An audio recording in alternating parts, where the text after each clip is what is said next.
नई बोतल में पुरानी शराब डालने का जो ये इनकी योजना है। सहारा ने जिस तरह से गड़बड़ झाला किया और इतना ज़्यादा इस मामले को उलझा दिया कि जजों को भी माथे पर शिकन पड़ा हुआ है कि इसको सुलझाया कैसे जाए। इसके पहले ओल्ड पेंशन स्कीम जो 2012 के पहले जो चलता था, 2014 के पहले, उसको ये मोदी सरकार ने उसको न्यू पेंशन स्कीम में लाया, एनपीएस करके लाया था। फिर एनपीएस में भी वही चीज़ ढकोसला भरा गया था कि किसी भी ढंग से उन पेंशनधारियों को ठगा जाए, उनको लुभाया जाए। धनबाद का एक संस्था है ऑल इंडिया विश्व भारती जन सेवा संस्थान, उन्होंने भी एक रीट पिटीशन दायर किया था जिनका भी डेट पड़ा था, जिसमें उनका जो नेशनल सेक्रेटरी जो है नगेंद्र कुशवाहा जी, उनसे भी हमारी फोनिक बात हुई है और उन्होंने अपने बात का कुछ अंश हमारे पास भी भेजे हैं वीडियो के रूप में, जिसको भी मैं आगे आपको इस वीडियो में ही दिखाने का, जो कि उन्होंने साफ बताया है कि आज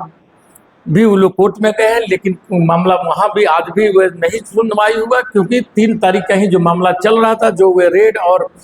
सहारा के 10,000 का मामला जो था सहारा सेवी का, उसी मामले में ही आज भी सुनवाई हुआ है। तो हो सकता है कि बाकी केसों की कल 5 तारीख की डेट में वह सुनवाई हो। तो आइए हम देखते हैं नगेंद्र जी का वीडियो, और उन्होंने जो सुप्रीम कोर्ट में गए हैं और वे अपने बातों को रखे हैं, वे आपको वीडियो के मार्फत आपके पास हम पहुंचाने का प्रयास करते हैं। तो आइए अब नगेंद्र जी से हम बात करते हैं। नमस्कार साथियों, मैं नागेंद्र कुमार कुशवाहा, राष्ट्रीय सचिव विश्व भारती जन सेवा संस्थान। साथियों, जैसा कि आप सभी को पता है कि पूरे देश के सहारा पीड़ितों का निगाह माननीय सुप्रीम कोर्ट पर कल से ही है। कल भी दिन भर सुनवाई हुई, आज भी होगी और उम्मीद है कि कल भी होगा। कुछ न कुछ रास्ता निकालने का प्रयास माननीय जजेज कर रहे हैं, लेकिन सहारा ने जिस तरह से गड़बड़ झाला किया और इतना ज़्यादा इस मामले को उलझा दिया कि जजों को भी माथे पर शिकन पड़ा हुआ है कि इसको सुलझाया कैसे जा सके। कल जितना भी आईए लगा था, सब लगभग अपने अपने पैसे के लिए या अपने अपने साथ जो स्कैम हुआ है उसके लिए आए हुए थे, लेकिन वास्तविक निवेशक के रूप में हम लोग जो विश्व भारती जन सेवा संस्थान के रूप में अपनी रीट याचिका डाले हैं, उसकी सुनवाई उम्मीद है कि आज या कल ज़रूर होगी और पैसे का भुगतान का रास्ता उसी से निकलेगा। आप लोग दुआ करें कि हम लोगों का अच्छा हो। हम लोगों का पास मिल चुका है, थोड़ी देर में हम लोग भी कोर्ट रूम में जा रहे हैं, फिर हम लोग आपको जैसा अपडेट होगा दोपहर को या शाम को देंगे। साथियों, आज मैं उन सभी लोगों से कहना चाहता हूं जो आज भी सहारा के फेवर में खड़े हैं, खास करके सहारा के सीनियर एजेंट्स, फ्रेंचाइजी मैनेजर और बाकी लोग, और 10 साल से लोगों को जाने अनजाने में गुमराह कर रहे हैं या खुद भी गुमराह हो रहे हैं कि सहारा सेवी पर एम्बार्गो लगा हुआ है, सहारा सेवी का केस चल रहा है, इस वजह से हमारा भुगतान नहीं हो रहा है। ऐसे लोगों को हम लोगों ने प्रत्येक दिन लाइव से जवाब दिया, समझाने का प्रयास किया कि भाई मेरे समझने का प्रयास करो, सहारा पर कोई भी एम्बार्गो नहीं है, इसकी संपत्तियों पर बेचने पर कोई रोक लगा हुआ नहीं है। हम लोगों ने जो भी बातें रखा था, जो भी बातें कहा था, कल लगभग सब कुछ स्पष्ट हो गया कि सहारा को अपनी संपत्ति बेचने पर रोक नहीं है। सहारा अगर चाहता 25,500 करोड़ रुपया जमा करवा करके इस केस से मुक्ति पा सकता था और उसके बाद जो दलील दिया जाता कि ये पैसा अगर कोई लेने वाला नहीं है तो हमको वापस कर दिया जाए और हम देश के लोगों को भुगतान करना चाहते हैं, तो समझ में आता कि नहीं, सहारा ने अच्छा काम किया। लेकिन जो कंपनी कहा करता था कि मेरे ऊपर में एम्बार्गो लगा हुआ है, हमारे पास देनदारी से 3 गुना की संपत्ति है, और वो कंपनी आज 10 सालों में भी पूरा पैसा जो जजमेंट के रूप में आया था 31 अगस्त 2012 का, उतना भी दे नहीं पाया और मामले को अलग तरीके से सबको गुमराह करते रहा। तो आप लोग खुद निर्णय लें कि आगे किस प्रकार एक कंपनी सर्वाइव करेगी और कैसे देश के लोगों का संपूर्ण भुगतान मिल पाएगा। हम आपको आत्ममंथन करने के लिए छोड़े जाते हैं कि 10 सालों में आपने क्या खोया, क्या पाया, कंपनी ने कितना गुमराह किया। या तो आप लोग खुद इस केस को स्टडी नहीं करना चाहे या सब कुछ जानबूझ करके भी देश के लोगों को गुमराह करने का कोशिश किए। तो आप लोग अभी भी आंखों खोलिए। वास्तव में जो पीड़ित हैं हमारे सहारा के कार्यकर्ता और जमाकर्ता, उनके भुगतान के लिए अभी भी आप लोग आगे आइए, संगठन के साथ जुड़िए, सामूहिक रूप से इस लड़ाई को लड़ने में मदद कीजिए, तभी हम लोग इस केस से निकल पाएंगे और देश के 13 करोड़ जमाकर्ताओं का भुगतान मिल पाएगा। और जिसने गलत किया उनको उसका खामियाजा भी भुगतना पड़ेगा। इसके लिए यूनिटी बहुत ज़रूरी है। सब लोग यूनाइट हो जाइए साथियों, जितना जल्द से जल्द हो सके। धन्यवाद। मैं ज़्यादा कुछ आज बोलना नहीं चाहता, क्योंकि अभी कोर्ट रूम में हम लोग जा रहे हैं। आगे की बात हम लोग फिर करेंगे। नमस्कार, धन्यवाद। दोस्तों, आज सहारा की सुनवाई चल रही है और आपको पता ही है कि 2 दिन का डेट रखा गया था, लेकिन जिस ढंग से वहाँ पर सुनवाई चल रही है और पुराने केसों में ही 2 दिन का वक्त लग चुका है, इसे साबित हो रहा है कि 5 तारीख को भी कल भी सुनवाई होगी। और इस सुनवाई में अब तक जो तथ्य सामने आए हैं कि 2012 में सुप्रीम कोर्ट का आदेश हुआ था कि सहारा 25,000 करोड़ रुपया जाकर के सेबी में जमा करे, लेकिन वह 15,000 करोड़ रुपया ही जमा किया और उसके चलते उन्हें उस समय की मौजूदा सरकार केंद्र की थी, वह उसे जेल में डाल देने का काम किया था। इसको लेकर के जब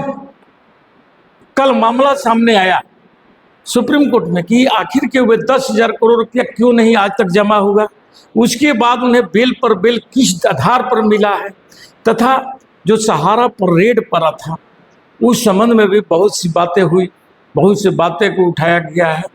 लेकिन वहाँ पर जो कपिल सिब्बल साहब जो हैं सहारा की तरफ से जो वकील नियुक्त किए गए हैं, उनका बार बार बीच में ऑब्जेक्शन डालने पर कोर्ट के द्वारा भी उनके भी फटकार लगाई गई, जिसको कि मैंने आपको आगे के वीडियो में भी बतला चुका हूँ। लेकिन अब बात ये सोचने का है कि ये 10,000 करोड़ रुपया आखिर सहारा क्यों नहीं जमा किया, और यदि सहारा जमा नहीं किया तो हमारी ये जो सेबी है, भारत सरकार की जो संस्था है, जो इस ढंग के कंपनियों का लेखा जोखा रखता है, वे आखिर अब तक क्यों सोया है। और यदि वह पैसा नहीं दे रहा था तो उनकी क्योंकि कोर्ट में उस समय का कोर्ट में ही ये आदेश था कि उनकी संपत्तियां बेच करके और जनता के जो पैसा है उनका भुगतान किया जाए। यानी पहले तो मांगा गया था सुप्रीम कोर्ट का उस आदेश में कि जो सहारा 25,000 करोड़ रुपया देता है, जो कि उस समय जो गलत तरीके से लोगों को पैसा का इस कंपनी से उस कंपनी, उस कंपनी से उस कंपनी में जो सहारा ने जो खेल खेला, कभी ले जाकर के सोसाइटी में डालने का काम किया, कभी वे एग्रीकल्चर तरफ में लेकर के गया, और ये तमाम चीज़ों को दाएं बाएं इधर उधर डाइवर्ट करते रहा। लेकिन कोर्ट के सख्त आदेश के बाद भी यदि इस पर जिन लोगों को जिम्मेवारियां दी गई थी, वे लोग आखिर के किस आधार पर बिक गए, क्यों बिक गए, इन तमाम बिंदुओं पर सुप्रीम कोर्ट के न्यायाधीश जो पैनल भी आपके सामने मैं दे दूंगा, उन लोगों के जो विचार छन करके आ रहा है और उस पर जो तल्ख टिप्पणियां जो कोर्ट की आ रही है कि सहारा ही इस केस में जिम्मेवार नहीं है, बल्कि मौजूदा सत्ता भी जो है वह भी कहीं ना कहीं इस केस में जिम्मेवार है। जिस ढंग से आप देखे होंगे कि न्यू पेंशन योजना को जब लोकसभा के चुनाव में इनकी हार हुई तो वे यूपीएस में ट्रांसफ़र करने का काम किया, यानी यूनिफाइड पेंशन स्कीम में कराने का काम किया गया, क्योंकि पता सरकार को चल चुका है कि मैं जितना भी दाएं बाएं का गेम किया हूं, अब कोर्ट की सख्ती हुई है। और इन तमाम चीज़ों को देखते हुए वो भी मामले को, जिसको कि यूपीएस वाले भी वो मानने के लिए, ओल्ड पेंशन स्कीम वाले मानने को तैयार नहीं है, क्योंकि उनकी कहना है कि नई बोतल में पुरानी शराब डालने का जो ये इनकी योजना है, इसके पहले ओल्ड पेंशन स्कीम जो 2012 के पहले जो चलता था, 2014 के पहले, उसको ये मोदी सरकार ने उसको न्यू पेंशन स्कीम में लाया, एनपीएस करके लाया था। फिर एनपीएस में भी वही चीज़ ढकोसला भरा गया था कि किसी भी ढंग से उन पेंशनधारियों को ठगा जाए, उनको लुभाया जाए, और उससे भी काम बात नहीं बना। तो जब ये 2024 का चुनाव हुआ, उसमें भी उनका वही फिर से उस नीति को बदल करके अब उसका नाम, नया नाम, यानी खाली नामांतरण, नया नाम देना, यानी लोगों को लटकाना, भटकाना और फुसलाना, यही काम इन सरकार कर रहे। ये कोई भी कार्य जो इनकी जिम्मेवारियां दी गई है उसको सही ढंग से नहीं, यदि हमारे अमित शाह जी सहकारिता मंत्री हैं और उनको जिस ढंग से कोर्ट ने